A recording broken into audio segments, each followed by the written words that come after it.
พานดังนั้นขอเรียนเชิญทุกท่านกล่าวคำอาราธนาเบญจศีลโดยทำนองสารพันยะพร้อมเพียงกันเถิดมายังอันเตทิสารเนนะสาปัญจศีลานิยาจามาทุติยัมปิมายังพันเตติสารเนนะสาปัญจศีลานิยาจา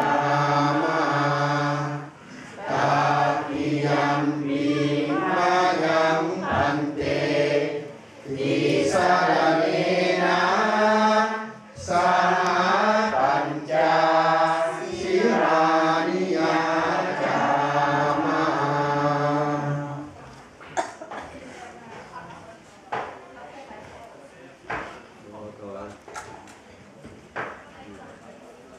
ขอถวายพระพรเสด็จเจ้าฟ้าสายสุรินทร์สว่างองค์สมเด็จพระสังฆราชแผ่นดินได้ประทานพระญาติวงศ์พระสมุทรสงครามพระมุขพระสยามแม่พระพุทธศาสนาองค์พระนุบู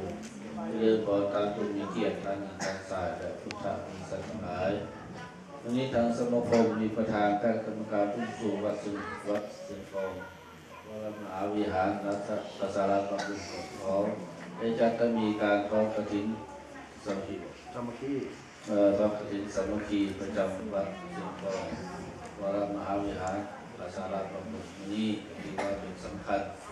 เพราะว่าทุกวันดูปีได้จัดมีกฐินการบำรุงจำพรรษาคือสมเด็จครูพระแก้วศรีเสียงทองที่ประจำที่วัดเสียงทองวรมหาวิหารประสาทประสาทบำรุงพวกเขาได้จัดจะมีความสง่าราศีให้เรื่องผมเรื่อง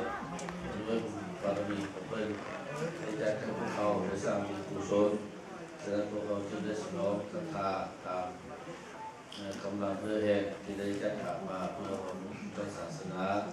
ฉะนั้นต่อไปนี้เป็นการสมาทานศีลห้าขอเชิญทุกท่านตั้งใจสมาทานศีลโดยพร้อมเพรียงกันนะโมตัสสะภะคะวะโตอะระหะโตสัมมาสัมพุทธัสสะนะโมตัสสะภะคะวะโตอะระหะโตสัมมาสัมพุทธัสสะนะโมตัสสะภะคะวะโตอะระหะโตสัมมาสัมพุทธัสสะนะโม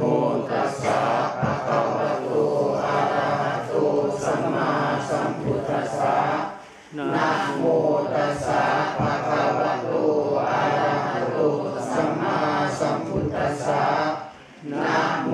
ตัสสะภะคะวะโตอะระหะโตสัมมาสัมพุทธัสสะพุทธังสรณังคัจฉามิพุทธังสรณังคัจฉามิธัมมังสร